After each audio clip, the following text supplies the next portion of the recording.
자, 이제 네 번째 주제를 보도록 하겠습니다. 음료하고 그 다음에 밥에 대해서 다시 한번 살펴보도록 할 텐데요. 음료, 사실 그렇게 많이 쓰이는 단어는 아닙니다.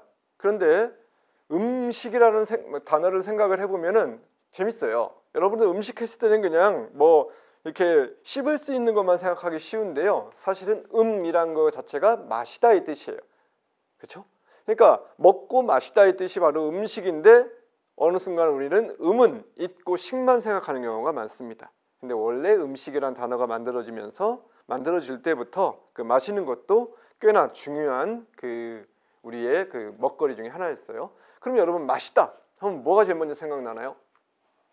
물이 제일 먼저 생각나야 되는데 아마도 막걸리든 소주든 맥주든 이게 생각난다면 조금 좀 다시 한번 가슴에 손을 얹고 생각을 해보셔야 될 것 같아요.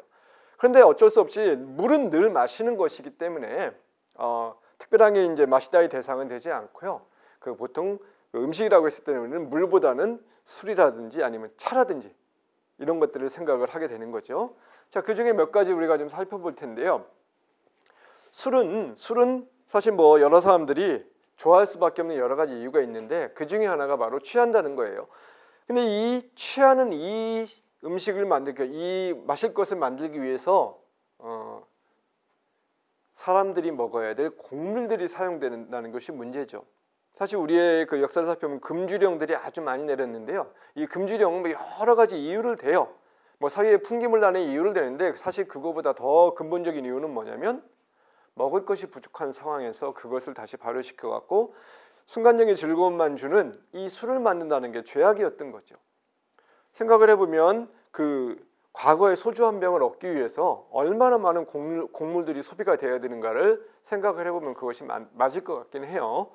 근데 술 중에서 좀 그래도 뭔가 욕을 덜 먹는 술이 하나 있어요. 막걸리가 바로 그런 거죠. 막걸리란 단어는 도대체 어떻게 만들어졌을까? 그다음 저 술은 도대체 왜 만들어졌을까도 특이하긴 해요. 세계 여러 나라를 뒤져봐도 이런 술은 없어요. 포도주 색깔은 있지만 맑고 깨끗하죠. 위스키 갈색 참나무통 때문에 갈색이 들어가 있긴 했지만 맑고 깨끗해요. 근데 우리의 막걸리는 처음부터 탁해요. 그래서 이름도 탁주죠. 심지어는 두면 뭔가 잔뜩 가라앉아요. 외국 사람들은 좀 기절을 할 법도 해요. 이게 도대체 왜 이렇게 됐는가? 뭔가 변한 거 아닌가? 이런 생각을 할 수도 있는데 그만큼 우리만의 독특한 술인데 이게 뭔가 대접을 받는 이유는 만드는 방법과 그 다음에 들어가는 성분 이것과 관련이 있죠. 우리가 술을 만들 때는 다 술밥을 쪄서 만들어요. 술 자체를 발효시켜서 만드는데 대부분의 과정들이 다 그렇습니다. 여기에 누룩을 넣어서 발효를 시키는데요. 그 다음에 여기서 우리가 약주를 먹을 때는 어떻게 먹냐면 대나무로 짠 것을 이렇게 용수라고 하는데 그걸 이렇게 박아 놓으면 맑은 건더기는 안 올라오고 이 술 액체만 올라오겠죠. 요걸 떠내면 요게 약주인 거예요. 제사상에 쓰는 그 약주. 그다음에 그걸 더 맑게 하면 보통 청주라고 얘기를 하죠. 근데 이 청주도 사실은 세대마다 받아들이는 이름이 달라요. 술 자체의 느낌이 달라요. 요즘 옛날 사람들한테 청주는 정종이에요. 정종이라는 단어는 그러니까 이름은 잘못됐다고 보통 얘기하는데 전 시간에 살펴보면 에스키모하고 마찬가지로 일제강점기에 대표적인 청주 상표가 바로 정종, 일본어로는 마사무네라고 읽는 그것이 이제 자리를 잡으면서 정종이라는 이름으로 흔히 쓰이게 됐는데 그건 그냥 청주였던 거죠.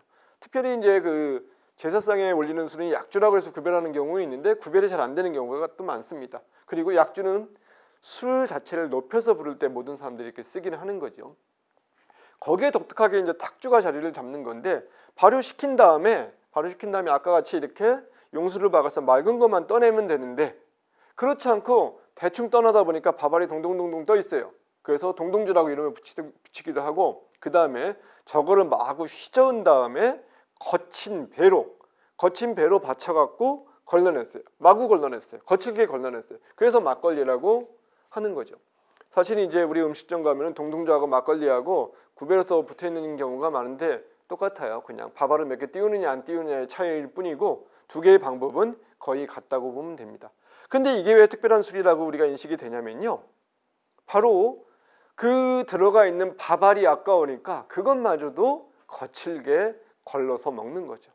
그래서 적어도 우리가 이 막걸리를 농주라고 하는 이유는 일할 때 먹으면 힘도 나고 배도 부르니까. 그러니까 이제 농주로서 먹어도 되는 거죠. 사실 일할 때 소주 먹으면서 일하면 몸이 엄청나게 축나는데 상대적으로 덜 축나는 것이기도 해요. 이런 이유로 이 막걸리를 액체밥이라고 부르는 사람도 있습니다. 원래는 액체밥은 액체빵이라는 말이 먼저 있었어요. 액체빵이라는 건 그 맥주를 액체빵이라고 얘기할 때가 있거든요. 맥주의 그 발달의 과정에서 그 효모의 발달이 아주 중요한데 그 효모가 발달된 효모가 빵에도 또 영향을 미치니까 둘 간의 밀접한 관련이 있었던 거예요. 이거를 우리 사례로 그대로 끌어들이면 바로 액체밥이라고 얘기할 수가 있겠죠. 본래 밥으로 만든 것이기도 하지만 먹으면 든든하기도 하고 그러니까 그런 이름으로 붙일 수 있겠죠. 자, 이런 막걸리가 우리가 늘 마셔왔던 어떤 전통적인 술이었어요. 그런데 과거에 사실은 진짜 사랑받던 술은 소주였습니다. 오늘날 소주는 이제 값이 싼 그 술의 대표로 인식이 되는데 이 과거의 소주는 어떻게 만든 거냐면 아까 이렇게 발효를 시켜서 막걸리를 만들었다면 그 다음에 저쪽에 있는 거 소주골인데요. 그 용액을 이제 빚어낸 그 술을 데우면 알코올은 76도에서 증발이 되기 시작하니까 위에 알코올 증기가 올라갑니다. 그럼 위에 저 항아리에 찬물을 붓게 되면은 바닥이 차가우니까 그 알코올이 응결돼요. 응결돼서 저 대나무 대롱으로 나와갖고 저걸 따로 받는 건데 생각해 보면 저게 얼마나 어려운 과정이겠어요. 대개의 증류주는 저런 식으로 해서 만들게 되는데 그래서 술을 빚은 다음에 다시 그것을 증류해서 만든 것이 본래 소주였는데 그래서 과거에는 이걸 화주라고 부르기도 했어요.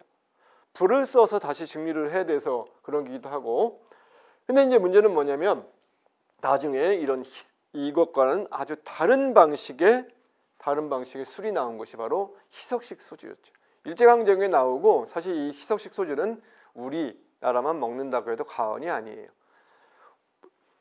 같은 알코올이긴 하지만 화학 공정에서 전분을 가지고 완전히 화학적으로 만들어낸 것이 알코올인데 알코올에다 물을 섞어서 만든 것이 바로 이 희석식 소주인 거죠. 그래서 사실 소주라는 이름을 붙이면 안 되는 거죠. 왜 그러냐면 저렇게 불로 해서 증류해서 만들어야 되는데 이건 그게 아니라 증류는 농도를 높이기 위한 건데 이건 처음부터 100%의 알코올로 만든 다음에 거기에다 물을 가미한 거니까 소주라고 해서는 안 되는 거죠. 그럼에도 불구하고 어쨌든 소주라는 이름으로 팔리기 시작을 하면서 그게 이제 과거에 있던 희석식 소주를 밀어냈다는 거죠.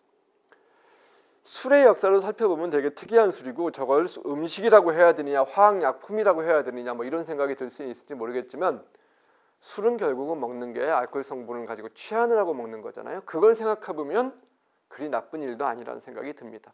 왜 그러냐면 비싸게 만들어야 되는데 그 전분을 가지고 아주 발효 효율을 높여가지고 거기에 순수 알코올을 뽑아낸 다음에 먹기 좋은 정도의 농도로 다시 희석을 시킨 거니까 굳이 나쁠 이유는 없는 거죠.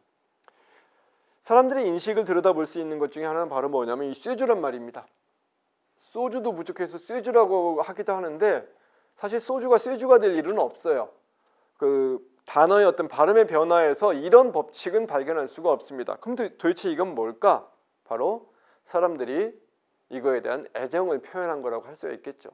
그 뒤에 가서 이제 우리가 폭탄주 같은 것도 보게 될 텐데 폭탄주에 대한 인식은 나빠도 소맥에 대한 인식은 그렇게 나쁘진 않습니다. 그러니까 폭탄주 같은 경우는 이제 양주가 들어가고 맥주가 들어가는 소맥 같은 경우는 아주 값이 싼 소주하고 맥주를 섞어 먹는 거니까 그 인식이 별로 그러니까 나쁘진 않은데 그 이유 중에 하나가 사람들이 바로 이런 그 소주에 대한 그 인식들이 이 이름에 반영이 되어 있다고 할 수가 있겠죠. 아까 청주에 대해서 잠깐 살펴봤는데 청주는 말 그대로 막걸리가 탁주라면 이거는 맑게 걸러낸 것이어서 청주라고 얘기를 합니다. 근데 이걸 정종이라고 이름이 붙여져서 널리 사용되다가 이제 계속해서 이거는 일본의 잔재니까 쓰지 말아라 해서 요즘은 별로 안 씁니다. 근데 젊은 세대들은 사케니 니온슈 이렇게 쓰고 있어요. 사케 니온슈 이거 다 일본 말입니다. 그래서 이건 또 일본 말이니까 쓰지 말라는 얘기들을 하는 사람들도 있는데 생각을 해보면 그럼 와인도 쓰지 말아야죠. 그죠? 일본어에 대해서는 우리가 이렇게 부정적인 인식을 표현하는 경우가 많은데 와인에 대해서는 우리가 그런 부정적인 인식을 가지는 사람들이 전혀 없어요. 그러니까 이거는 굳이 뭐 일본 술을 먹어라, 일본어는 괜찮다가 아니라 우리의 인식이 이렇게 특별하게 한정돼서 제한적으로 반영될 이유는 없다는 생각이 듭니다.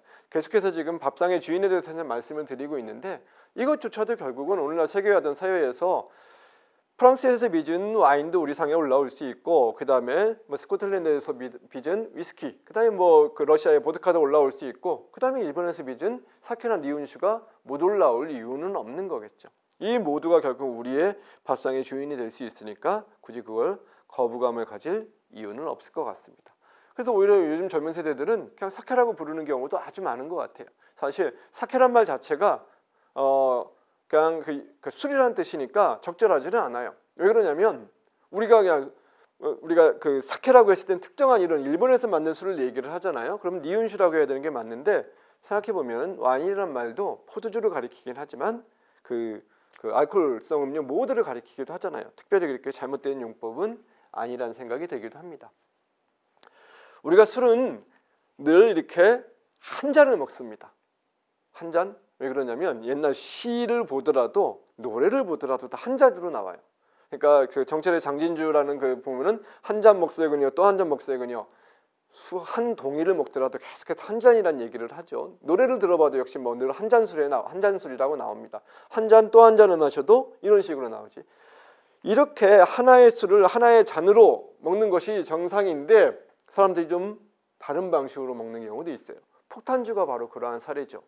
누가 이름을 만들었나 아주 좀 심각하게 만들었어요. 그 러시아에서 처음 시작되는 러시아의 노동자들 사회에서 처음 시작됐다는 그런 얘기들이 있는데, 그러니까 알코올이든 위스키든 그것이 너무나 독하니까 거기에 농도가 좀 다 낮은 것을 섞어 먹어서 폭탄주라고 했는데 그러면 농도를 낮췄으니까 좋았을 것 같은데 농도가 낮으니까 먹는 게 좋으니까 더 많이 먹는다는 게 문제죠. 근데 재밌는 게 이 폭탄주하고 칵테일이라는 이름이에요. 폭탄주는 이제 우리나라에 좀 아주 나쁜 문화로 자리를 잡았어요. 그 검사들 사이에서 그다음에 군대에서 이 문화가 자리를 잡았는데 이 폭탄주는 말 그대로 정말 압력, 폭압적인 술입니다. 그리고 폭탄주는 어떻게 하냐면 높은 사람들이 낮은 사람들한테 마구 먹이는 술이에요. 이것과 반대로 칵테일은 뭐냐? 칵테일은 제발 좀 이걸 제가 맛있게 만들었으니까 마셔주세요 라고 해서 만든 술이에요. 이것저것 섞은 것은 똑같지만 누군가는 이걸 억지로 취하게 하려고 만든 술이라면 칵테일은 이것을 마실 사람들이 기분 좋게 맛있게 먹었으면 하는 그런 의미에서 만든 거겠죠. 그래서 그 단어의 그 용법에서 그런 것들을 확인할 수가 있는데 거기에 이제 서민들은 소맥, 사실 소맥이라고 쓰고 실제 발음할 때는 소맥이라고 발음을 하죠. 그래야 더 맛이 사는 것 같아요. 이 소맥은 비싼 것도 아니고 그 다음에 누구 말로는 뭐 우리의 맥주가 맛이 없기 때문에 거기에 소주를 탄다고 하지만 둘 다 그냥 즐길 수 있는 그런 방법이기도 하니까 굳이 나쁜 것은 아니라는 생각이 듭니다. 자, 사이다, 콜라. 재밌는 게 음료수가 독특한 용법으로 쓰이고 있어요. 음식점에 가면 음료수 주세요. 이런 경우가 있죠. 아이들 가면은 야 음료수 뭐 마실래? 사실 음료수에는 술도 들어갈 수 있습니다. 마시는 모든 것이 들어갈 수 있는데 음식점에서 쓰이는 음료수는 어떤 뜻인가요? 술이 아닌 것이죠. 술과 물이 아닌 것. 그렇지만 뭔가 마셔야 되는 것, 마실 수 있는 것. 그래서 보통 사이다나 콜라 이런 것을 우리가 음료수라고 따로 붙이기도 하고 있어요. 근데 사실 사이다란 말은 우리나라에서만 좀 이상하게 쓰이는 말이죠. 우리나라에서는 이제 콜라하고 사이다가 그 음료수의 그 대표격이 돼서 색깔이 있으면 콜라, 그다음 맑은 것은 맑고 투명한 것은 사이다 이런 식으로 생각을 하는데 본래 사이다는 알코올로 발효해서 만든 사과술이에요. 농도가 아주 낮은. 근데 어쩌다 보니까 한국에 그게 그 사이다라는 이름으로 자리를 잡아갖고 오늘날 여기까지 이르고 있습니다. 인천에 자리를 잡다 보니까 인천 얘기 나올 때마다 늘 나오는 게 인천 앞바다에 사이다 떴어도 이 얘기가 늘 나오게 되는데 그 기원은 바로 저기 스타 하이콜라라고 되어 있는 저것과 밀접한 관련을 맺고 있습니다. 최초의 청량음료 그 공장이 인천에 자리를 잡다 보니까 그런 식으로 이렇게 이름이 남게 되는 거죠. 여기까지 이제 우리들이 이렇게 음료를 쭉 먹게 되는데 이 음료에 대해서는 뭐 술에 대해서는 뭔가 그 반감을 가지고 있긴 하지만 즐겁게 마실 수 있으면 특별히 문제가 될 건 없어요. 그래서 우리가 뭐 그 음식을 먹을 때 먹는 술은 반주란 이름으로 따로 우리가 얘기를 합니다. 그래서 그 음식의 동반자라는 의미로서 그런 뜻으로 쓰이게 되는 거죠. 그리고 또 뭐 마시다가 서양 사람들도 다 이렇게 음료를 마시고 우리도 마시는데 밥상에 그 곁에 있는 주인으로서 자리 잡는 데는 큰 문제는 없었다는 생각이 듭니다. 거기에 이제 우리가 전통적으로 마셨던 그 막걸리, 그다음에 한때 너무나 비싸서 기피가 됐던 소주, 그다음에 이것이 술인지 아니면 화학약품인지 알 수 없는 소주, 그다음에 뭐 강제로 내리는 칵테일, 그다음에 누군가가 맛있게 먹었으면 좋겠다고 생각하는 강제로 먹이는 폭탄주, 그다음에 누군가가 맛있게 먹었으면 좋겠다고 생각하는 칵테일, 이 모두가 밥상의 동반자로서 얼마든지 우리가 먹을 수 있게 되는 거겠죠. 그래서 다시 한번 우리가 이제 밥으로 돌아가야 되는데, 밥으로 들어갔을 때 이제 재밌는 어떤 단어의 변화들을 좀 살펴볼 수가 있습니다. 자, 과거의 밥은 흰 쌀로 지은 것만 밥이냐, 아니면 그 밥과 놓여 있는 그 전체가 밥이냐. 이건 뭐 여전히 지금도 그런 용법들로 쓰이기도 하고, 그러니까 제한적인 용법들로 쓰이기도 하는데요. 이 밥이라는 단어의 그 역사적 변이에 재미있는 것이 바로 요 집밥에서 나타납니다. 그 다음에 최근에 나타난 혼밥에서 나타나는데요. 이 집밥과 혼밥을 살펴보기 전에 유라는 단어, 참 표기도 이상하고 발음도 어렵습니다. 발음은 유입니다. 유. 강원도 지역에 가면, 그 강릉 지역에 가면 쓰는 말이에요. 이 유란 말이 바로 집밥의 어떤 기원을 생각하게 해주는데요. 저 단어는 어떤 뜻이냐면요. 옛날에 아버지가 장에 가셨어요. 늦게 돌아오시지 않아요. 근데 해가 지고 있어요. 그럼 식구들은 밥을 먹어야 됩니다. 왜? 불을 켤 수 없을 때니까 빨리 밥 먹고 설거지하고 자야 되잖아요. 겨울날에는. 그런데 아버지는 장에 가셨을 때 다시 돌아오면은 식사를 못 하셨을 거 아니에요. 그럼 아버지가 드실 수 있도록 뭔가를 남겨놔야 되는데, 그때 엄마가 예를 들어 딸이 있으면 딸내미한테 얘 아버지 유 떠나라 그래요. 유를 떠놓으라. 그건 뭐냐면 밥, 국, 그 다음에 그날 먹을 수 있는 몇 개의 반찬, 요거를 온기가 남아있는 솥단지에다 이렇게 넣어놓습니다. 그러면 아버지가 이제 돌아오셔서 그걸 먹는 거죠. 그게 유이고요. 또 이제 강원도에 가면은 지두름이라는 단어도 있습니다. 지두름은 그렇게 금방 상하는 음식이 아니라, 예를 들어서 엿, 그다음에 뭐 곶감 이런 게 있거든요. 이거는 이제 엿을 고거나 아니면 곶감을 사놓으면 이제 벽장 깊숙이 감춰놔요. 그러면 이제 누군가 자꾸 뭐 막내 아들이 먹으려고 그러면 그때 부모님이 뭐라고 그러냐면, 야 이거는 네 큰형님 지두름이란다. 큰형님 못 먹자 이렇게 얘기를 해요. 누군가를 기다리면서 저장해놓은 음식을 지두름이라고 얘기를 하는 거예요. 그건 길게 저장할 수 있는 거고요. 바로 이렇게 바로바로 먹어야 되는 것은 유예라고 하는데, 이 유예가 바로 집밥이라는 단어의 기원을 알려주게 되는 거예요. 과거에 밥을 어디서 먹어야 되느냐? 집에서 먹어야 됩니다. 딴 데서 먹을 데가 없어요. 그 드라마 같은 데 보면 주막이 그렇게 많이 나오는데 과거에 이렇게 주막이 많지도 않습니다. 주막이 운영이 되려면 사람들이 이렇게 많이 유동인구가 있어야 되는데 과거에 인구가 이렇게 많지도 않고 밀집도 안 돼 있기 때문에 극히 큰, 그 다음에 길목 아니고는 주막이 있을 수가 없는 거죠. 그러니까 밥을 사 먹는다는 건 상상하기도 어려워요. 남의 집에 가면은 큰 민폐죠. 밥대에 가게 되면 자기 식구들 먹을 것도 없는데 거기 가서 군립이 하나 더 붙는다는 건 민폐일 수밖에 없으니까 자기 집에서 먹어야 돼요. 그러니까 밥은 다 집에서 먹어야 되니까 집밥이란 말이 그때는 없었습니다. 당연한 거니까. 그러면 집밥이란 말이 언제 생겨나기 시작을 했느냐? 밖에서 밥을 먹는 것이 일반적이 되면서부터 집밥이란 말이 생겨나기 시작을 했어요. 맞나요? 예. 식당에서 밥을 먹기 시작했을 때, 또 그 다음에 뭐 기숙사에서, 그 다음에 회사 내 어떤 구내식당에서 밥을 먹게 됐을 때, 그때 이제 집 아닌 곳에서 밥을 많이 먹게 되다 보니까 갑자기 가족들과 같이 먹었던 밥이 생각나는 거예요. 훨씬 더 정성스럽게 만들고, 그 다음에 정겨운 분위기에서 먹었던 집밥이 생각이 나는 거죠. 집밥과 함께 집밥보다 먼저 생겨난 단어가 뭐였냐면 외식이란 단어였어요. 근데 외식은 밖에서 먹는다는 뜻이지만 약간 다른 의미죠. 늘 먹던 음식과는 다르게 좀 색다른 음식을 집에서는 하지 못하지만 전문가들이 만들어서 팔고 있는 것을 먹는 것으로서, 그래서 뭐 집에서 못 만드는 뭐 짜장면부터 시작을 해가지고 돈가스니 아니면 뭐 스테이크니 이런 것들이 이제 외식이란 뜻으로 쓰이고 난 다음에 그 뒤에 이제 집밥이란 말이 일반화돼서 쓰이기 시작을 했어요. 그래서 사실 집밥이란 단어는 되게 이상한 단어입니다. 왜 이상하냐면 만들어진 방법이 이상해요. 자, 집밥, 집에서 먹는 밥. 집에서 먹는 밥에 한 글자씩만 따서 이렇게 단어를 만드는 거예요. 이거는 어른들이 되게 싫어하는 어떤 단어, 즉 젊은 세대들의 신조어를 만드는 방법이기도 한 거죠. 그래서 이거에 대해서 사람들이 불만을 가질 법도 한데, 즉 애들 보고 신조어 만들지 말라는 사람들이 뭔가 문제 제기를 할 법도 한데 이거에 대해서 특별히 문제 제기를 하는 경우는 없는 것 같습니다. 너무나 익숙해져 있으니까. 집밥보다 더 이상한 게 바로 혼밥이죠. 혼밥이란 단어는 만들어질 수 없는 단어예요. 왜? 혼자 먹는 밥. 혼자는 뭐냐면 보통은 동작을 꾸며야 돼요.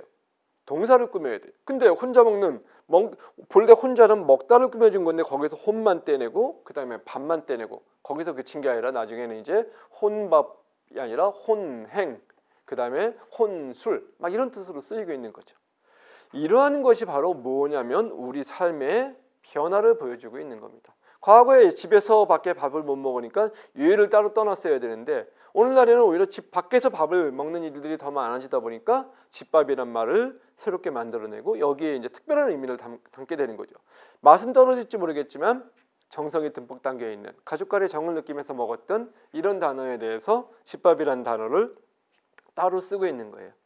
이것이 바로 우리 삶의 변화, 특히 이제 먹는 것과 관련된 우리 삶의 변화를 단어로 표현을 해주고 있는 것 같습니다. 그래서 다시 거슬러 올라가게 되면은 밥과 빵의 관계를 놓고 놨을 때 빵은 밥인가 또는 국수는 밥인가 이거에 대한 어떤 근본적인 그 의문을 한번 던져볼 필요가 있어요. 우리 민족의 쌀에 대한 어떤 집착은 아주 강합니다. 심지어는 누군가는 이제 쌀의 재배가 우리 땅에서 처음 시작됐다고 우기는 사람도 있어요. 뭐 아닐 가능성이 좀 높을 것 같긴 한데 우리는 정말 악착같이 쌀을 이렇게 밥을 고봉으로 먹어야 된다고 할 정도로 집착을 하고 쌀 아닌 것은 심지어는 잡곡이라고 다 이렇게 그 표면을 하죠. 콩도 그렇고 뭐 밀도 그렇고 보리도 그렇고 다 이걸 잡곡이라고 얘기를 하고 있어요. 그만큼 우리는 이제 쌀로 지은 이 밥에 집착을 하는데 어느 순간부터 빵이 우리 삶 속에 들어오기 시작을 했어요. 그래서 그거는 이제 식빵이란 단어를 통해서 건빵이니 찐빵이니 술빵이란 단어를 통해서 우리 삶에서 이 빵이 일부가 된 것을 알 수 있다고 얘기를 했죠. 심지어는 성경 번역을 사람이 떡으로만 살 것 아니오 하다가 오늘날 빵으로만 살 것 아니오 라고 바뀔 정도로 우리 삶의 일부가 돼서 들어왔어요. 아마도 젊은 친구들 같아요. 빵이 외래어일까 아닐까를 생각해 본 친구도 없고 그렇게 생각할 이유도 없을 것 같아요. 왜? 너무나 익숙하게 들어와 있으니까. 그래서 밥은 빵인가의 문제에 있어서 송강호 씨가 혹시 이렇게 질문을 했다면 내가 정말 빵을 먹었을 때 밥일까 아닐까 이런 고민들을 할 필요가 없을 수도 있는 거죠. 세대에 따라서 이 질문에 대한 대답은 아주 많이 다릅니다. 시간이 지나면 이런 밥상을 보게 될 가능성은 별로 없어요. 요즘 저런 밥상, 그러니까 저런 나무로 된 밥상 아마 잔치 때나 가끔 쓰는 것 같고 대부분이 이제 이런 식탁을 쓰고 있는 거죠. 자, 밥상이 식탁으로 바뀌었을 때는 단어만 바뀐 게 아니라 바로 밥상의 주인도 바뀌게 되는 거죠. 밥상이라는 말 자체는 어쨌든 밥이 없으면 밥상이라고 부르기는 어려웠을 것 같아요. 그리고 밥이 결국 나머지 모든 음식들을 다 대표하다 보니까 결국 밥 먹었냐 했을 때는 너 밥만 먹었냐가 아니라 밥과 국과 찌개와 반찬을 먹었냐의 뜻으로 쓰였는데 요새는 그게 아니라 네 끼니를 때웠느냐 그런 뜻으로 쓰이게 된 거죠. 그러니까 이제는 식탁에 꼭 밥이 안 올라 있어도 우리는 밥을 먹을 수 있는, 끼니를 때울 수 있는 이제 그런 삶을 살 수 있게 되는 거죠. 이런 속에서 우리 삶의 변화들을 단어를 통해서 음식을 통해서 보게 됩니다. 밥상의 주인과 말의 주인, 밥상의 주인이라는 거 가지고 우리가 그 얘기를 시작을 했는데요. 밥상의 주인은 정말 과거에는 밥이었겠지만 삶의 변화를 통해서 밥 아닌 나머지 것들도 다 이제는 다 주인이 됐어요. 그래서 국도 그다음에 뭐 그 진짜 반찬이든 아니면 건건이든 이것도 이제 우리 밥상의 주인이 됐고 과거의 국은 보조적인 역할을 하다가 오늘날에 와서는 오히려 이렇게 주인이 되기도 하고 그다음에 오늘날 우리 밥상에서는 그냥 밥은 있어도 그만 없어도 되는 이런 것으로 이제 삶의 모습들이 바뀌었죠.